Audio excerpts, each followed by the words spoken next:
Hi, I'm John Maxwell. When the top companies in the world are looking for trainers, speakers, and coaches, there's one name that stands above the rest, and that's Maxwell Leadership. Our certified team members have gotten proven results for companies all over the globe, and our reputation, I'm proud to say, is second to none.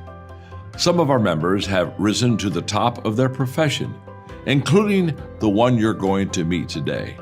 I proudly introduce you to my friend Bob Fabian Zinka. Welcome to the Leadership and Success Podcast with your host, Coach BZ, where we help you lead with purpose and succeed with impact. If you're ready to grow into the kind of leader others want to follow, this podcast is for you.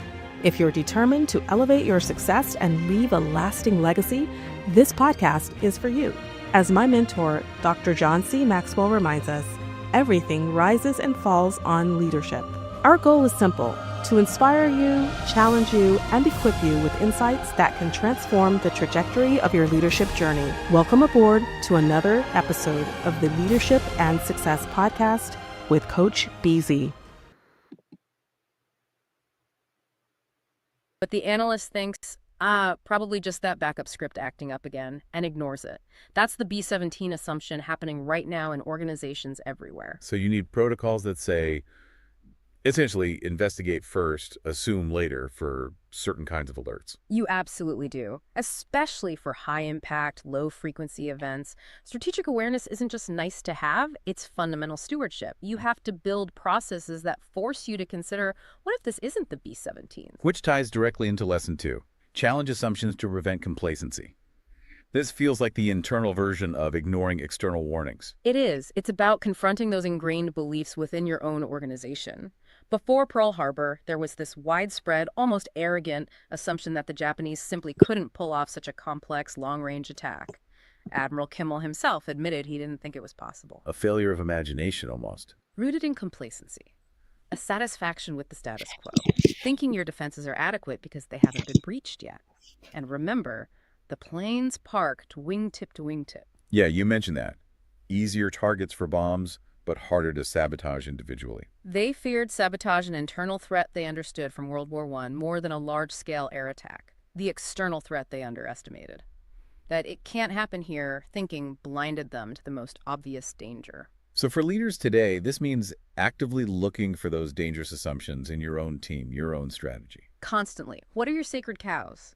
Is your product secure just because you haven't had a major breach? Will your project succeed just because the last one did? You need to build a culture, and this is hard, where people feel safe, even rewarded, for respectfully pointing out potential flaws, for poking holes in the plan before the enemy does. Like formalizing a Right, the Vestal was moored right alongside the Arizona when it exploded. The blast actually blew Commander Young overboard into the water. Most people would swim for shore, surely. He swam back to his damaged ship, through the smoke and debris, climbed aboard, took command, and managed to navigate the burning, damaged Vestal away from the inferno around the Arizona. He deliberately beached it to prevent it from sinking and blocking the channel. Saved his ship through sheer force of will. So what does all this tell us? This collective resilience, this bottom-up initiative? Well, the critical insight, I think, is about organizational structure and maybe culture.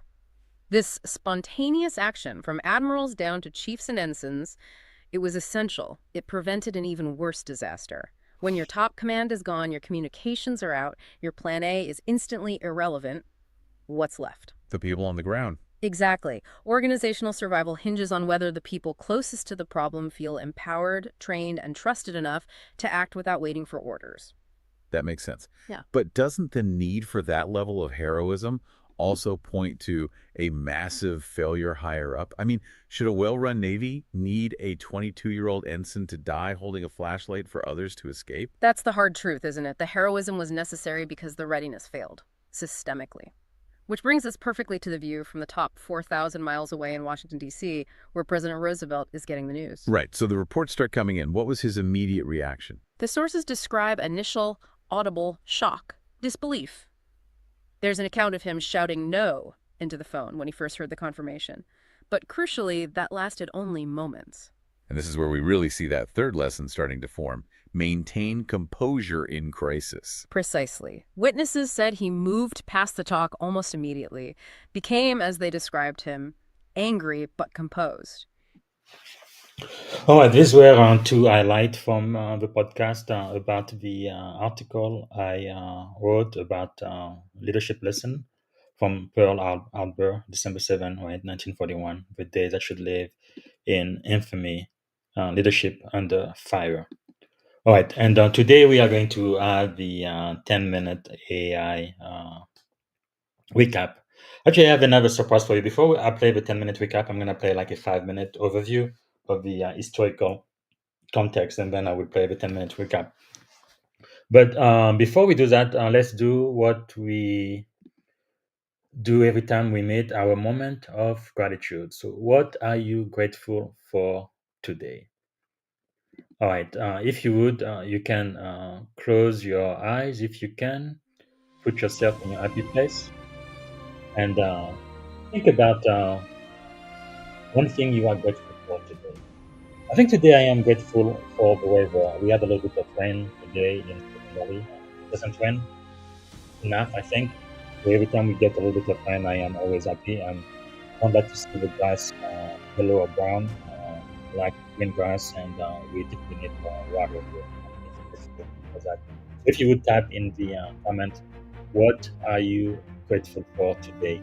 And also, let us know where you're joining from, what city, what state, and if outside of the US, which country. And if you have a question for me, please type it in the comments. All right. So I'm going to play a 5-minute overview of Pearl Harbor, and then we're going to get the 10-minute AI recap of my article about leadership under fire, leadership lesson from the Pearl Harbor attack. And I'll be back in about 15 minutes. You know, we often look to history for lessons, but some moments, they're more than that. They're like an urgent blueprint. So today, we're going to look at the attack on Pearl Harbor, not just as some dusty historical event, but as a genuine masterclass in leadership under fire. We're going to unpack principles that are just as critical right now as they were back in 1941. Yeah, you've probably heard those words 1,000 times. President Franklin D. Roosevelt, just nailing the nation's shock. But really, try to picture it. A peaceful, quiet Sunday morning in paradise, completely shattered in an instant. That single moment wasn't just the start of a war. It became the ultimate pop quiz test of leadership, from the highest office in the land all the way down to the sailors on the decks of sinking ships. And just think about the speed of this crisis. In a little over 1 hour, 2,390 American lives were gone. This wasn't some slow-burning problem that gave people days to react. It was an absolute catastrophe that unfolded in minutes. And it's in those moments of pure, unfiltered pressure, that you see what leadership is really made of. I mean, can you even imagine the scene? Explosions are just rocking the harbor, and the pride of the entire U.S. Pacific Fleet is being systematically wiped out. The USS Arizona just vanishes in this massive explosion, taking over 1,000 of its crew with it. The USS Oklahoma capsizes, trapping hundreds more inside. This was the definition of a crucible, a place where all the leadership theories in the world meant absolutely nothing, and decisive action meant everything. But you know what? Out of that fire, leadership absolutely emerged. There's that old saying that crisis doesn't build character, it just reveals it.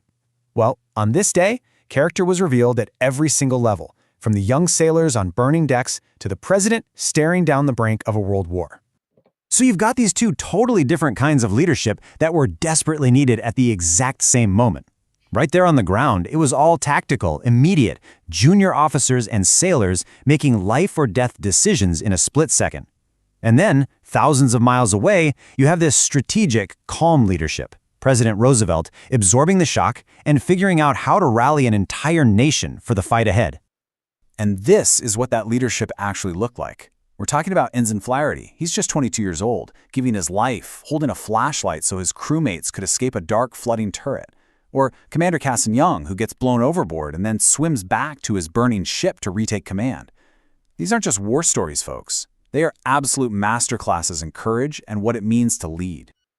Okay, so what's the first real lesson we can pull from all this? Well, it's the catastrophic, devastating cost of complacency. It's about the absolute necessity of paying attention to the warnings, no matter how quiet or unlikely they seem. Get this. On the morning of the attack, a huge blip appeared on a radar screen. It was dismissed. Probably just friendly planes. That was a fatal assumption. So the modern principle here is crystal clear. Great leaders have to be willing to act on incomplete data, and they have to relentlessly, aggressively challenge that dangerous assumption that it can't happen here. That's a huge takeaway for any leader today. All right, lesson number 2. This one is all about what a leader projects when everything is falling apart. Because in a crisis, your composure, that's not just a personality trait. It's a tactical tool. It is a force multiplier. Just look at FDR. People who were there described him as angry but composed. He didn't panic, he got focused. Or think about Lieutenant Commander Fuqua on the deck of the burning Arizona, calmly organizing rescue efforts.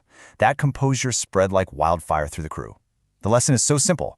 Your team will always take their cues from you. Your calm becomes their confidence. And our final lesson, this might be the most important one for building a team that can actually withstand a shock. It's about what happens when the senior leaders are gone and the people on the front lines have to step up and act. It's all about empowerment. Honestly, one of the most incredible things about that day was how junior sailors and officers immediately took charge. They didn't wait for orders. Now, that doesn't just happen by accident. It happens because a culture of trust and decentralized command has already been built. The lesson for us?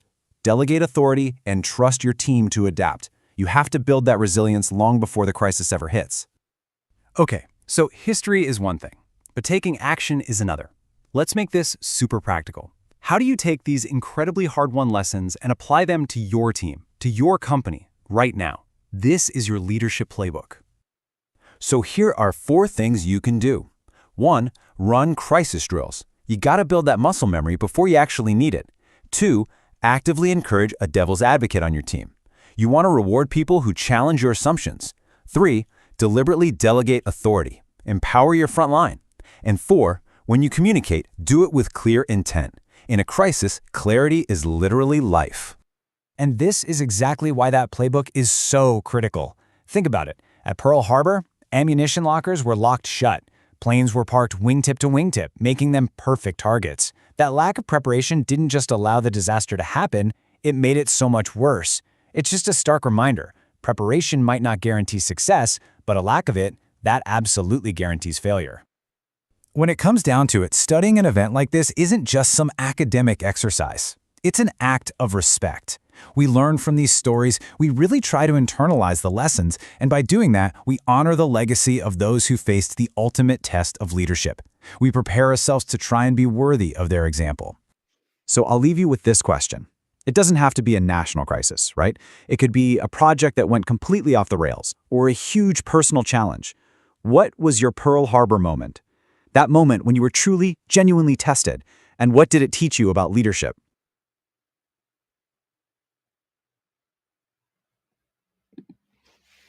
Let's dive into a discussion about a piece that really digs into leadership lessons drawn from one of history's most pivotal events, Pearl Harbor.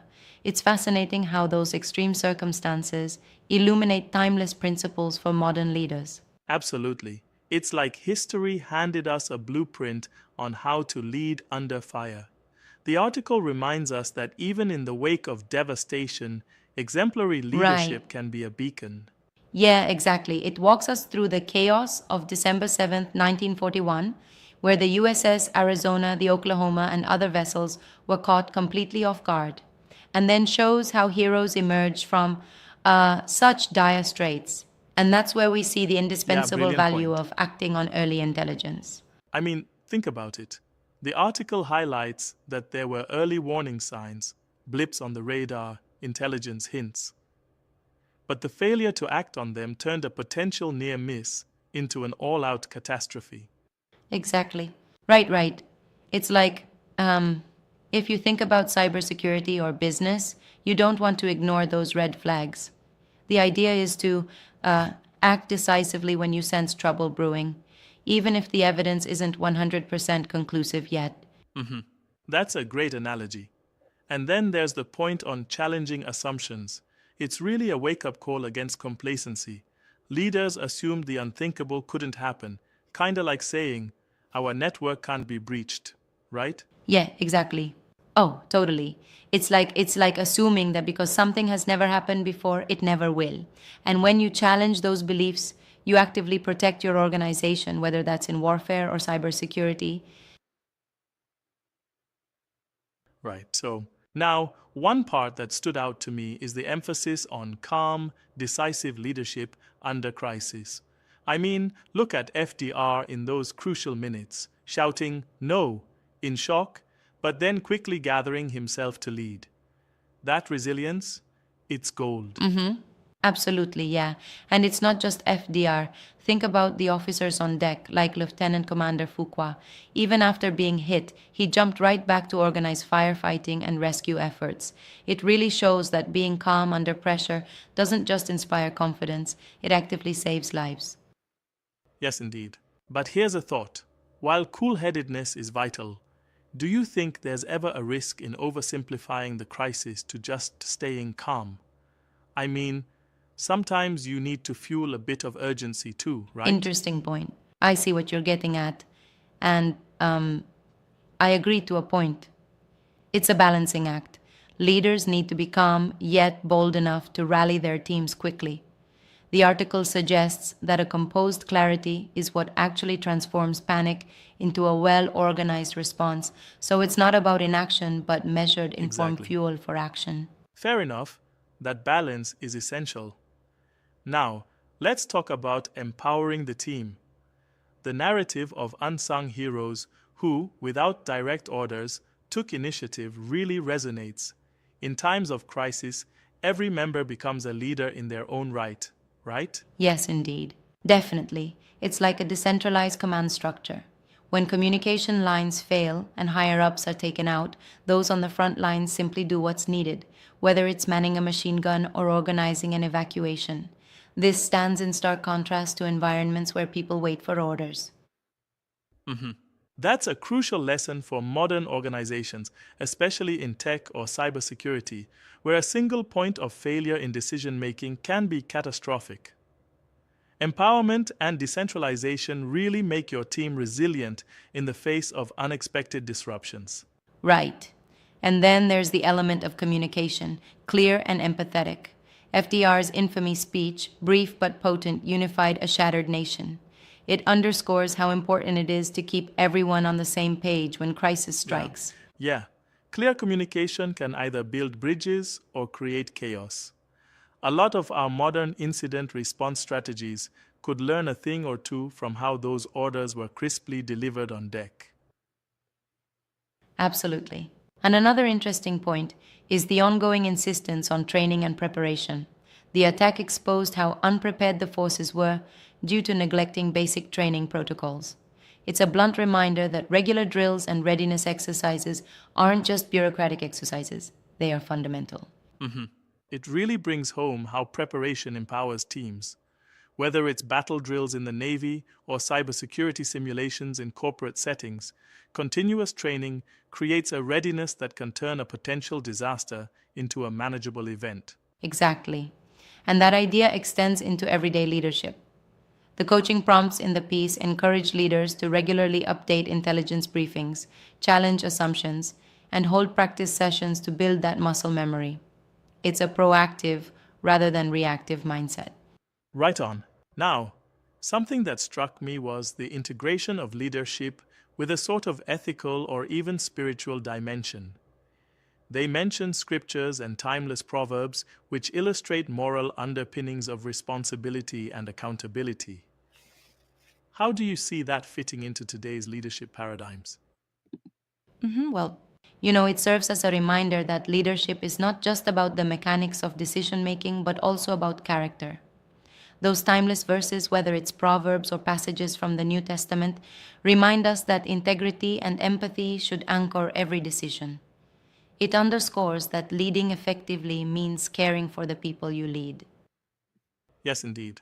However, I do wonder if incorporating those spiritual dimensions can be tricky in secular or diverse environments.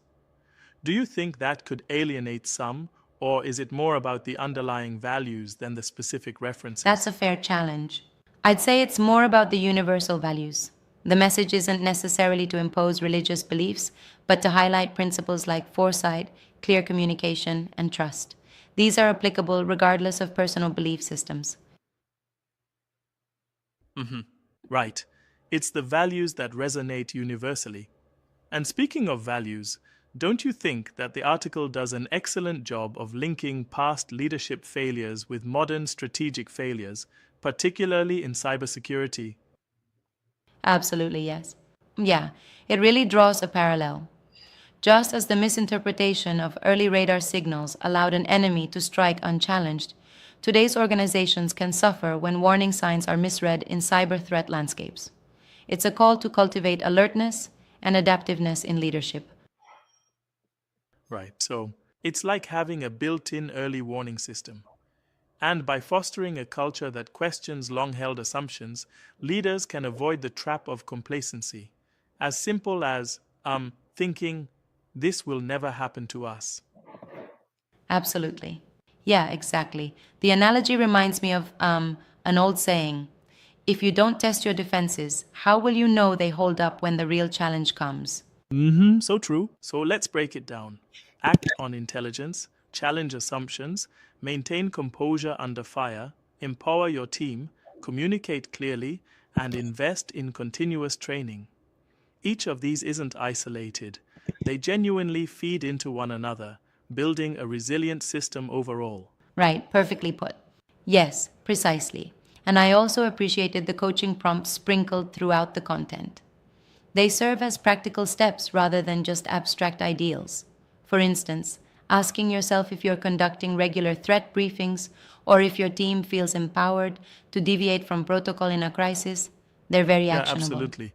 Now, for a moment, let's consider the modern leader who might work in a digital or cybersecurity realm. How can these Pearl Harbor inspired lessons be implemented on a day-to-day basis? Interesting question. Well, it starts with creating systems that constantly monitor risk signals. Whether it's through regular intel briefings or security simulations, leaders should integrate constant training as a core practice. And like the unsung heroes of Pearl Harbor, every team member should feel they have the authority to act if needed, without the burden of waiting for higher orders. Exactly. I love that. And it also underscores the importance of clear, inspiring communication. A leader's exact words in a moment of crisis can literally be the difference between coordinated action and chaos. Absolutely, right on. Yeah, it's about building that culture where ideas are freely challenged, where assumptions are continuously questioned, and where every individual knows what to do in an emergency. Empowerment, clarity, and constant preparation are the bedrock of resilient leadership. Right. So, this discussion really makes you reflect on personal leadership experiences too. Moments when maybe a quick decision, a calm word, or the trust you placed in your team made all the difference. Exactly. It's a call to keep improving ourselves. And while we may not face enemy planes or massive cyber attacks on a daily basis, each crisis, big or small, is an opportunity to exercise these principles. Couldn't agree more. In conclusion, these lessons from Pearl Harbor aren't just historical anecdotes, they're a playbook. Whether you're steering a naval ship or managing a cybersecurity incident, the fundamentals remain the same. Be alert, challenge the status quo, empower your team, and importantly, communicate with purpose. Yes, indeed. Right. And if there's one takeaway, it's that leadership under pressure can transform tragedy into triumph. These lessons compel us to be vigilant, adaptable, and above all, humane in our leadership. Exactly. Well, that was an engaging rundown of those powerful insights. It really highlights that history, with all its harsh lessons, can be an invaluable teacher for leaders today. For sure, it's about learning from the past so we can build a more resilient future on the battlefield, in boardrooms, or in cyber war rooms. Thanks for the insightful chat. It's been really enriching. Absolutely. Thanks for the discussion. Welcome to the Deep Dive. This is where we take those huge pivotal moments from history and, well, we pull out the practical, actionable insights that you, as a modern professional, can actually use today. We're not just looking back, we're finding blueprints for leadership, especially when things get really tough. And today we are doing a deep dive into a date that truly changed everything. December 7th, 1941. That Sunday morning, Pearl Harbor, Hawaii. It went from quiet to chaos in, just over an hour? President Roosevelt called it a date which will live in infamy, and he wasn't wrong. Absolutely. The scale is hard to fathom even now. A surprise attack by the Japanese Navy devastated the U.S. Pacific Fleet. 2,390 American lives lost, ships sunk or crippled. So our mission, it's a big one. Understand how leaders reacted in that absolute crucible, from the top down to, the sailors on deck. And more importantly, what does that chaos, that complacency, that crisis management teach us today? Whether you're facing, a corporate meltdown or maybe a major cyber attack. That's exactly right. When you really dig into the analysis, the reports, the firsthand accounts of Pearl Harbor, it's more than just military history. It becomes this incredibly raw case study. You see organizational failure, you see human psychology stripped bare under extreme pressure, but you also see this amazing resilience. Right. And 8 decades on, the core principles of leading under that kind of sudden, overwhelming pressure, they haven't changed one bit.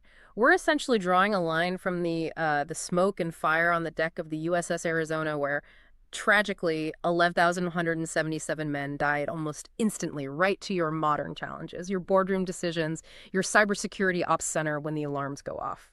So if you want to understand how to react when basically your worst nightmare happens in minutes. This is the place to start. Okay, let's start there then, right on the water. Because the sheer scale of it, it's almost unbelievable looking back. You mentioned your words need to inform, yes, but also motivate people towards that absolute victory, whatever that looks like in your context. Clarity fuels action. And that leaves us with the final lesson, lesson 6. Invest in training and preparation. This feels like the ounce of prevention lesson. It's the painful pound of cure lesson learned at Pearl Harbor. The lack of readiness was, frankly, shocking. Ammunition locked away. Planes parked like easy targets. These weren't accidents. They were choices based on flawed assumptions and, likely, a lack of rigorous preparation for the right threat. Sabotage versus air attack again. Exactly.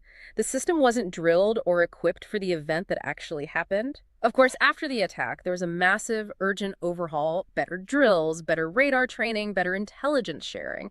But the cost of learning that lesson was immense. So the takeaway is obvious. Prepare before the crisis. It sounds simple, but it requires real commitment. Rigorous training, realistic simulations, constantly probing for vulnerabilities and addressing them before they're exploited. Leaders have to champion this. Preparation doesn't guarantee success, but as the saying goes, lack of preparation pretty much guarantees failure. So preparation doesn't guarantee success, but lack of preparation pretty much guarantees failure. All right, this is it for today. I don't see any question on LinkedIn or YouTube. So I'm going to be back tomorrow. I'm going to have a live interview with Maman Ibrahim, all the way from the United Kingdom, from engineering and audit to the global boardroom. And then on Tuesday, I will be speaking with Coach Renata Bernarde, originally from Brazil, now resident in Australia. That's going to be our 100th episode. I am so happy about that. 100th episode for season 4. That's quite an achievement for the Leadership and Success podcast.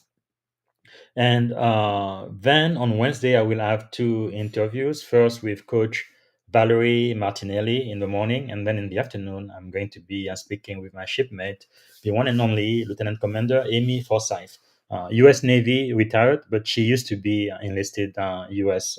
Marine Corps. So that's going to be quite a leadership conversation. I am very excited about that. And I want to say hello, someone watching from Twitch. Campbell Darmois is their nickname. Most people on Twitch, they play games, so they don't really listen to what we are saying. But anyway, I am broadcasting this there just in case they pay attention. But so that's what we have planned for this week. And thanks again for being with us. And I'm looking forward to speaking with information security leader Maman Ibrahim from the United Kingdom, right here on the Leadership and Success podcast tomorrow. Bye. Thank you for tuning in to the Leadership and Success Podcast with your host, Coach BZ. If today's episode added value to your leadership journey, be sure to subscribe, share, and join us again for more wisdom nuggets on how to lead better and achieve greater success. Remember, leadership is the most critical skill of our time. The world will always need leaders to inspire others, drive innovation, and execute meaningful strategy. So why not count yourself among the bold leaders shaping the 21st century? Until next time, stay inspired, stay committed, and keep leading with excellence.